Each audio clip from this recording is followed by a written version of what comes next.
base bemnika i-date yangomhla ka-18 November 2024 okwakuwumsombuluko ukuthi akabuye uBoy ukuze ezohamba esibhedlela ayo-check-wa udokotela ngoba icala abalivuli uma ngabe ingane inga-check-wanga udokotela waqinisekisa ukuthi ngampela ibe nokunukubezeka. Hhayi, mina-ke ngamhambisa kadokotela, ngayingenela mina eromini, sasibathathu kuyimina uBoy, usisi kaBoy, uNoxolo. Hhayi, nangampela udokotela am-check-e. Ngalesi khathi em-check-a ngimbone enikini ekhanda.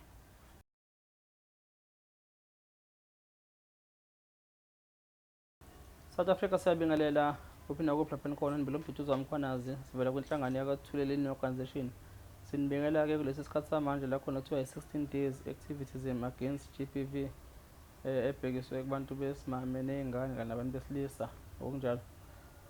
Namhlanje-ke sivakashelwe umndeni la abeze ngodaba oluthinta yona i-GBV kodwa-ke ebhekiswe ngakumntwana ngoba esikhathini samanje awusathembi lutho. Iy'ngane njengamanje izona ezi-vulnerable kakhulu ekuhlukumezekeni. Ingabe ihlukumeza abantu besilisa abantu besimame ziphinde zingakwazi ukuthi zikhulume. Uthole ukuthi ingane ifela ngaphakathi ikhule nayo lokhu kuhlukumezeka ngokunxa ayikwazi ukuthi ikhulume. Mhlawumbe kube nzima ukuthi kuze kutholakale ukuthi umntwana waba nenkinga ukuhamba kwesikhathi ukuze ezokwazi ukuthi athole usizo lokweluleka nangokwengqondo ukuze ezokwazi ukudlula kulesi simo esikanje. Asazi ukuthi njengezwe mhlawumbe iyiphi indlela engenziwa ukuze kuye kufokhaswe kuzona iy'ngane ukuthi mhlawumbe kube nesikhathi la khona kuye kugxilwe kuzona ukuze zibhekwe whereby zizokwazi mhlawumbe ukuthi zitholakale lezo esuke zinenkinga. Nabo-ke bafike namhlanje bakulo mndeni beze ngodaba olubuhlungu olungemnandi lokuhlukumezeka kwengane kodwa-ke bazosichazela ukuthi kwenzakalani. Sanibona sisi. Yebo, sawona bhuti. Siyaphila njani? Siyaphila nathi. Siyaphila. NguMduduzi igama mina. Igama lami uFanisile wakaMtolo oshadele kaButhelezi. Yebo ma. Yebo, ngiye ekhaya kuseXhobo kodwa mina ngokuhlala ngihlala la eThekwini, ngihamba nomndeni wami, ubaba uButhelezi kanye nomntwana esize ngaye. Yebo. Yebo, ngiye ngabhalela uBhuti Mdu ngoba kunodaba oluthinta ingane kasisi wami ngomhla ka-13 November 2024 bekulesithathu. Ngathola i-message ivele ekhaya bethi nangu uBoy ethiwa nukubezwe umalume. Ngathuka ngabuza ngathi omuphi umalume, bamosha igama, ngavele ngabafonela. Hhayi, nangampela bachaza, wathatha ingane. Okay, kwaqala la uBoy wayehamba noma wakhe, simbiza ngoBoy ekhaya, kusho ukuthi ekhaya isemakhaya kusathezwa. Beya ehlathini beyotheza iy'nkuni, bathe uma befika lapha ehlathini uBoy wathi nakhu la sasize khona nomalume, angazi noma ngiyibeka kahleni kodwa nawe uzoyikhulumela. Nakhu la sasize khona nomalume sizotheza. Ebese thuma wakhe okudadewethu, hayibo nanihamba nomalume nizotheza kude kangaka Boy, nanizokwenzani la? Athi uBoy sasizotheza. Athi uma wakhe ekhuluma iqiniso, naningeke nize kude kangaka nizotheza, ngizobiza amaphoyisa. Hhayi, bese yasho-ke uBoy asho ukuthi umalume safika la wangisa laphaya wathi angehlise ibhlukwe ngigobe, wayesengifaka into yakhe ngemuva. Ngathi mangikhala wangivala umlomo ngesandla. Waze waqeda wathi mangike ngasho uzongibulala.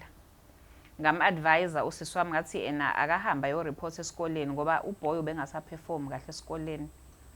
Ngathi akaqala ayo-report esikoleni ukuthi sekunenkinga kanje ebese yahamba emaphoyiseni ayobika khona. Nangampela wahamba waya esikoleni wayobika, wahamba waya emaphoyiseni wayolibeka udaba ehamba naye uBoy, noBoy wafike wayikhulumela. Base bemnika i-date yangomhla ka-18 November 2024 okwakuwumsombuluko ukuthi akabuye uBoy ukuze ezohamba esibhedlela ayo-check-wa udokotela ngoba icala abalivuli uma ngabe ingane inga-check-wanga udokotela waqinisekisa ukuthi ngampela ibe nokunukubezeka. Hhayi, mina-ke ngamhambisa kadokotela, ngayingenela mina eromini, sasibathathu kuyimina uBoy, usisi kaBoy, uNoxolo. Hhayi, nangampela udokotela am-check-e. Ngalesi khathi em-check-a ngimbone enikini ekhanda ngoba nami nganginako ungayikholwa le nto ukuthi hawu ubhuti wami angayenza kanjani into enje, ngiyamazi uyayithanda iy'ngane zethu, kodwa futhi ngibuye ngiyibuza ukuthi why ingane encane kangaka izovele nje imsukele kubantu abangaka abakhona ekhaya egcekeni. Hhayi nangempela udokotela aqinisekise ngokwadokotela wathi yena ubona ngazuthi le ngane le nto ayenzekanga kanye ngomonakalo osukuyona. Wayibuza ingane yasho ukuthi hhayi kwaba kanye, wayesethi udokotela kuyayenza isense ngoba ngaleso sikhathi ube na-7 years ubhoy ubhuti wami ena-30. Hhayi masisuka-ke lapho sasihamba nephoyisa la sasiphindela e-police station sebezoyivula-ke i-case ngoba udokotela usekhonfemile. Bayivula i-case, sayithola i-case number. Kwaphela nje iy'nsuku engabanjwa ngafona ngenza i-follow up e-police station yaseXhobo. Ngibuza ukuthi kwenzakalani sizwa kuthuli kanti i-case isivuliwe. Basho bathi abafuni ukujaha ukuthi babophe basaqoqa bonke ubufakazi obungase budingwe inkantolo ngoba babalekela lento yokuthi umuntu afike aboshwe ebese yadedelwa kuthiwe ubufakazi abukho. Hhayi nga-understand. Ngomhla ka-25 bangifonela basho bathi bayeza la eThekwini ikhona yini indlela yokuthi ubhuti wami atholakale. Ubaba engishade naye ubaba uButhelezi okhona naye njengamanje wakwazi ukuthi ayenze indlela yokuthi atholakale ubhuti wami. Bekumhla ka-26 kwakuLesibili mangingaphosisi. Ubengasahlala ekhaya ubhuti? Ekhaya wahamba ngo-2022 eqeda ukuyenza lento enganeni kodwa sasingazi ukuthi why engasekho ekhaya. Wangaziwa futhi ukuthi uhlelephi, enga-communicate nathi, engafoni. Uqale nje recent ukuthi asifonele. Mhlampe emasontweni amabili adlule mina wake wangifonela wacela imali. Wathi uma ecabanga mina uzokuhlengezela inyembezi kodwa nganga-understand ukuthi why. Ngamtshela ukuthi imali anginayo. Hhayi-ke afika-ke amaphoyisa wabanjwa ubhuti wami bekuLesibili. NgoLesithathu ngithola i-call ephuma ekhaya. Bathi bezwa kuthiwa ubhuti wami udedeliwe khona okade emfonelile efuna umuthi wecala kuyena. Hhayi ngifonela umseshi ngoba inamba yakhe nginayo ngingakholwa ukuthi hawu umuntu enze into eserious kangaka ngaboshwa namhlanje ntambama sasekuseni usededeliwe kanjani. Hhayi ngimfonela umseshi athi akekho usemzimkhulu uzofike abheke idocket ngoba ubengekho enkantolo bese yangifonela.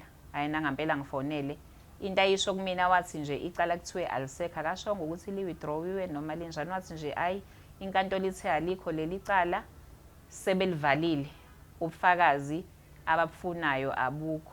Ngabuza ukuthi ibuphi ubufakazi ababufunayo kanti ngaphandle kwalo bufakazi obulethwe udokotela. Athi naye akazi. Ngingafonela e-court ngikhulume nabashushisi ngimcela inamba abesethi yena ngeke kodwa kusiza ukuthi anginikeze inamba ngoba idocket ikuyena vele bazofuna i-information ekwi-docket. Lento iseXhobo mina ngiseThekwini angikwazi ukudrive ngaleso sikhathi ngisuke la eThekwini ngiyeXhobo bese ngiguglisha inamba yase-court ngiyithole. Hhayi nangempela ngicela bangifake ema-ofisini abashushisi. Ngimthola ngisazi ukuthi uba engakhuluma naye kodwa ukhona ongangikhumbuza. Ngimdlalele nje udaba ngithi kune-case kanje ubhuti wami ubewashwa izolo ntambama ngizwa kuthiwa namhlanje nimdedelile. Udedelwe kanjani? Abesethi hawe ngizofonela umseshi angilethele idocket ngizobuyela kuwena. Mhlampe ngidlulise 3 hours ngiphinde ngimfonele ngifuna ukuzwa ukuthi akakayitholi yini idocket kuthiwe ngeke ngisamthola ngoba usebuyele enkantolo. Kuze kube namhlanje naka akaze angifonele kwaphela nje kanjalo ngecase ngoba waze washo umseshi kade ngithi mina hayi ubhuti wami ufonela abantu la ufuna umuthi wokuqeda leli cala. Wathi umseshi kumina likho icala labhuti wakho kusho ukuthi aka-understandanga asikho isidingo sokuthi afune umuthi icala lakhe kuthiwe lifana nento engekho. Manje angi-understand ukuthi kwenzeka kanjani ukuthi umuntu aboshelwe into eserious kangaka ehlukumeza ingane ngoba le ngane ayisaphefomii esikoleni isinenkinga yokuthi isiyayimoshela yona ngemuva. Uthola ukuthi mhlambe uye etoilet esevele esekonakele okusho ukuthi walimala ngampela. Sitholeka idate yokuthi ahamba esibhedlela ngomhla ka-23 December eDindale beyomtreat-a le nkinga anayo ngoba udokotela wathi mhlambe kuzofanele ukuthi athungwe ngemuva noma mangabe sefakwe kwi-scan sizokhombisa ukuthi into ezohamba ibuye ihlanganele yona yini.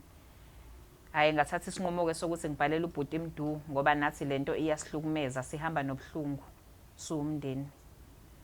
Okay, beningakaze niye directly except ukufona niyoyibuzela kuyena umshushisi nakuyena umphathi wabaseshi akakudonsa idocket ukuze kuzwakale ukuthi ibuphi ubufakazi inkantolo ebona ukuthi abenele ukuze ichithe icala? Ngenxa ye-distance cha bengingakaze ngiye khona ngoba kukude kuseXobho. Mina ngila eThekwini, umuntu obekufanele kahle kahle angabe uyayisukumela lento uma wakhe. Manje uma wakhe angazi noma ngizothi stress noma yini, ubukeka eyithele ngamanzi abandayo. Usephuza kakhulu kunakuqala, umuntu ophuzayo vele. Manje ngiyabona ukuthi ingane kufanele ukuthi igcine isizakele, kufanele ukuthi ngisukume kube yimina ozozama ukuthi ayisize. Uyabona nje nalokho nje uphuzo oludakwayo. Ugcina mhlawumbe ungasayinaki ney'ngane. Usho nokuthi afuna usukumela iy'ngane zakhe yabo. Again futhi uyena umuntu ongale emakhaya. Yebo. But uyena umuntu ongabe uhamba uye e-police station. Yebo. Ayofuna le information. But mangabe ukuthi-ke kuyena ukuthi ndediki yabo kuze kusukuma wena uyikanele manje nomuzi wakho. Yebo. Futhi phela ekucela manje lezi iy'ngane zakhe uzozalela wena. Ngapha le matshwaleni nakhona babuya nezisa ematshwaleni. Hayi kukanjalo impela, zona ngingasho ukuthi ziyi-responsibility yami. Ayi. Okay siswami, la ukuze sikwazi ukuthi sibhekene nani, yabo? Yebo. Ikhona udinga ukuthi kufuneka kiwe kuyena umshushisi. Yebo. Abizwe nomseshi kuzwe nedokethi libekwe la phansi. Yebo. Yabo. Is either ke ngaye police station, nizosuka e-police station special station commander mhlawumbe bese kuya kuyena umshushisi ngoba bona umseshi naye phela icala uyakwazi ukulizwa ukuthi engikuphethe. I'm satisfied ukuthi lokhu kuzokwazi ukungena enkantolo ukuthi icala likwazi ukuthi liqhulwe. Yebo. But ke depending ukuthi ke naye i-prosecutor ikuphi esuke ikudinga. Yebo, kuyazwakala. So njengamanje sibanjwa ilokho kuzofuneka kiwe khona kuyotholakala basitshele ukuthi yini eshodayo icala lengane ngaphezulu ukuthi ukhona incwadi kadokotela ngithi esho ukuthi umntwana yabo istatement sayo ingane ngithi esho ukuthi linazobani ngeke ingane iqamba amanga ngoba uma kunje South Africa sizoba nenkinga ngoba sizothi ingane mangabe ziyakhuluma amacala afika achithwe kanje. Yebo. Okusho ukuthi kudlalwa ngesikhathi loma kuthiwa kuvikela ingane kudlalwa ngesikhathi yabo. Yes khona siyazi khona kwabanye nami ngibuye ejele khona abantu uthola ukuthi besinabe ejele lento yokuxabana kubantu mabethandana influence ingane intombazana umuntu athi ayithi babo idlongolile yabo aboshwe ngempela babo ingane azagwetshwe eminyakeni kambe ingane mhlawumbe sigcina ikhuluma iqiniso ukuthi hayibo kwakungenje aphume. But ke kulokhu sikhuluma ngezingane zabafana ngoba besibheka kakhulu ukuthi kuhlumeze izingane zamantombazana. Lokhu nje kuyathusa lokho ukuthi ngoba into yasejele yokulala ngithi yabo nalabantu abangenele emoya ukuthi funa bayala abantu besilisa ngithi yabo ngoba uma uzwa ungizothi sisikwenzeka kanye isho njalo ingane ithi kwenzeka kanye and ikhulumela yona ayifide umuntu bese ke umalume lobehlele ekhaya uyazibuza uyithatha phi lento. Yebo. Yabo akanantombi umalume yokuthi sangathatha ngisho ingane ahambe nayo umfana futhi ayoyilimaza kanje. Sithi sesithembene ezinkantolo ephinde futhi izinkantolo zichitha amakhesi yabo. There's no way lesizovela khona izingane. Nathi lokho ekusixakayo ngoba unazo intombi ngeke ngamtholela umsebenzi nomkhwenyana wami ewucaretaker waseRes. Wena amantombazane nje ayezambange unengane nalapho futhi umuntu ohluphayo vele ubhuti wami ukuthi phela umuntu wakini sokungeke umlahle endawo. Wayentshontshela abantu ehamba nje lapha emsebenzini engashongo ukuthi uyahamba wahamba entshontshe isithuthuthu sasemsebenzini ayesinikeze umphathi ukuthi akwazi ukumove around. Wantshontsha ama-laptop ey'ngane imali zey'ngane ngoba nangakhona ngasekhaya futhi unamacala ukuthi ngasemakhaya mhlawumbe lezi zinto zamaphoyisa bayinaki. Umntshontsha kwey'mbuzi unezinto nje vele ey'ningi. Oh hayi umuntu ongezwa kanti ufuneka le ekhaya labantu abangezwa. Yebo. Mhlawumbe ubuye eselungile yabo eseshintshile. No ilokho sisistep engicabanga ukuthi njengamanje kufuneka kuthatheke sona. Yebo. Yabo ngoba sizogcina singazi and sibhekene nenkinga la South Africa yabona nje kusasa okhosini ngizobe ngenza ikhesi ebuhlungu amakhesi awu2 sengitshela namhlanje abangeze kuba nathi mhlawumbe okhosini mhlawumbe sebezwa ngendlela kunezingane ezayidlonguliwe zidlonguliwe umalume wethu ingane zesikole yabo kanti uthuthi izingane sesikoleni nje ezinakasayihambisa esikoleni sihamba afikelele nazo yabo waboshwa zasho izingane walivuma futhi icala. Guess what inkantolo imnikeza ifine ka30,000 phezulu lama rape. Ikhesi yesibili enziwenza kusasa abantu baseMpumalanga. Isikhona sifake la ku-TikTok, ku-YouTube yakwaThweleni ikhona. Umama lo ubulawa ingane yakhe ikhulelwe ina 8 months. Kabulawa ingane ibulawiswa u-ex baby mama kababa lo. ngibona. Yes. Inkantolo ibadedelile abantu bangaphandle. Bese uyazibuza kumbuzo ukuthi kuzophishelwapi. Ngoba uthi uhulumeni abantu abangathathile umthetho ezandleni. Abaye enkantolo. But uma zona inkantolo ke seyifika zidedela kanje abantu bengabutholi ubulungiswa. Aliqhatheke inizwe kanza ukuthi. Hayi kona aku-understandeki ngoba phela ila kufanele ngabe sibalekela khona siphephela khona. Kodwa kwabona ngathi bayasidayisa ngoba into ayenzile uthe mayephuma lapho wafonela umange nginamba wathi uNkulunkulu azakwamukele bye bye. Kumina uyamsabisa uma and uma mdala uneminyaka u72 uyamsabisa ngokusho kanjalo ngoba phela umuntu ekuthiwa uNkulunkulu akwamukele umuntu osuke Sehamba. yes Angithi uyakubuka lokho ukuthi nikhula amongst the families nama members. Uma kushintsha umuntu omndeni kanje letha lonike salwazi because phela abantu sibe ngaso sebe vulnerable ezifeni zabo oshukela oBP yabo. Ngoba kwalokho nje kusamstressile ukuthi umfana wami ekhaya ngimzalayo udlwengule yabo. and ubekhala usengcono. Angithi yabona bese uphinda futhi uzosabisa salwazi ngokuthi yabo. Yebo. Ngoba phela yena ngokusho kwakhe uthi akathandwe ekhaya lapho ave simthanda ebhede njalo wasekhaya uma akazange azabe nabantwana abanabantwana abathathu usisi wami ozala bona yimina bese kuba ubhuti wami oyilasborn uthi akathandwa sesifida ingane sithi ayiqamba amanga lapho ingane iyona ezikhulumelayo ayikazi ifide umuntu and isitori sengane asishintshi ngisho ngambuza umqhamukela noma ngabe ingayiphi indlela silokhu sime ndawonye nje Futhi nengane phela iphephile manje mewasabisa salwazi. yebo. But ke no sizokwenza kanjalo sesiwami ngoba angeke sithi amaphoyisa wenza umsebenzi inkinga elapha ngomshushisi. Yebo. Uzofuna kutholakale khona ukuthi kwenzakalani. Yebo. If we have to ukuthi kiwe eqopho kofuneka kiwe ayikiyenza. Yebo. Atholakala umshushisi asho ukuthi bekuxega lesinqumo uthathiswe iziphi izathu yabo. Yebo. Yes icala ngicabanga ukuthi alibuli icala libuli ma. Yabo but ke sizoba nayo iside lakho umfana ukuthi uboy kwenzakalani.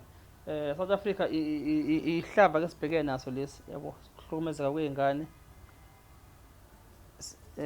zihlukunyezwa amanye amalungu omndeni ngoba kuyezwala mhlawumbe ukuthi ibantu esigebengu ingane but ke lokhu kwasemndenini kuyoqhatha umndeni Kakhulu. kawuqhatha nje kuhlakaza uphele umndeni hlakazeke nje uphele kuphenduka isitha emndeni because uma sekunje njoba nje esho ukuthi abamthandi if kuthiwa khona abanye abakhona emndeni baningi ngabe khona abasayida naye. Yebo. Yabo. Yebo. Kuthi useke phela wena yedwa umfana phela nani mani lotsholwa uyena ugqoka amajazi la. Yebo. Usakhona ubaba? Cha ubaba kasekho. Angithi uyabona umele konke nje ngithi uzothi akathandwa kanjani noma mhlambe animbizise kosibari bakhe makuthi Lutho. sibara. Mina ngagana esamncane mncane kakhulu kunami ngagana esamncane vele kodwa bengimthathiswa kwengane yami ngoba ngangimfundisa ngimgqokisa ngamthatha wahlala kwami uyihlulekela yena. Kanti ke enye into mhlambe engayiveza njengoba ngeke ngasho kuqala ukuthi ukuhlukumezeka umuntu akhule nento. Angisho ukuthi njalo. Yebo. Mhlawumbe uthi mhlawumbe khona lapha adlula khona washayeka. Yebo. Yebo. Ongathi mawuthi usenihleli phansi naye nithola icounseling. Qhuma ithumbu kuyena. Yebo. Ngoba phela ngeke uzwe ingane yakhe ifanye ingane yakhe phela azwe ingane yakhe ubuhlungu omnje yabo. Yes. Wesiphatha sazi mhlawumbe wayegqokile iprotection noma Iyo into ebengisabisa ke kodwa ngenhlanhla amagazi wawa-check awatholakala ukuthi akanalutho. No ayikulungile ma sizozama ukuthi nilekelele thwala ubulungu sithola ama-answers kulo mshushisi. Yes ngajabula. Sizoke sikhuluma nawe boy. Itha. Shala qa. Sharp. Hayi, sure boy. Okay. Ake sizwe mfana. South Africa njengoba nizwile kudaba nanga umntwana sinaye njengamanje ke sike siza mhlambe nawe ukuyikhulumela kwakhe ngoba ke into ekhona South Africa kure ukuthi ingane ingabelisuke nje qamba manga yabo. Lokho nje ufuna ukwazi bangisho ecourt lokho nje kuhlele kumele ukuthi ingane ayisoze yaqhambela amanga. Kodwa ke nanga ku boy uzosho ukuthi kwenzakalani. Sawubona boy. Kunjani mfana? Ngiyaphila. Ngiyaphila, right? Right. Nangumakho la esihleli kwenzakalani? Usakhumbula kwenzakalani? Yeah. Kwenzakalani?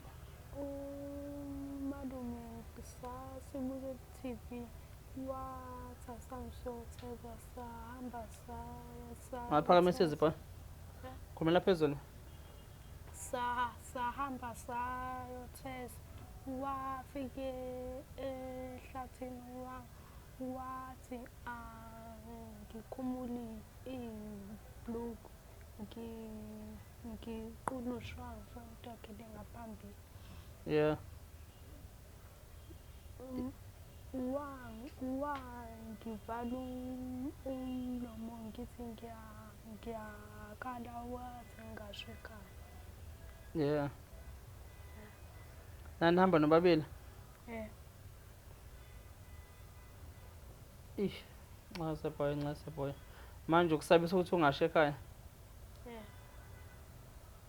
Uma ubumbheka nihlangana naye ekhaya emva kokuthi senze into kanje bekunzima ukuthi ukhulume ekhaya uthi batshele? Bekunzima. Nabangani bakho akwazi ukukhuluma nabo? Akwazi ukukhuluma usihamba noma? Ngakhuluma ehlathini. Ngisho khona ehlathini. Yeah. Okay. Uzizwa kanjani nje manje boy after usukhulumile? Ngizizwa ngi-right. Yiluphi usizo ofisa ulithola nofisa ukubona kwenzakala ngaleli cala leli? Ngale nto umalume ayenze kuwena? Ngifuna ukusaboshwa. Usaboshwa? Okay bro. Ungathini kwabanye ontanga bakho abanjengawe abangangawe mhlawumbe ababhekana nesimo esinjengalesi ungathini? Ngale nto yokusatshisa ukuthi bangakhulumi ungathini?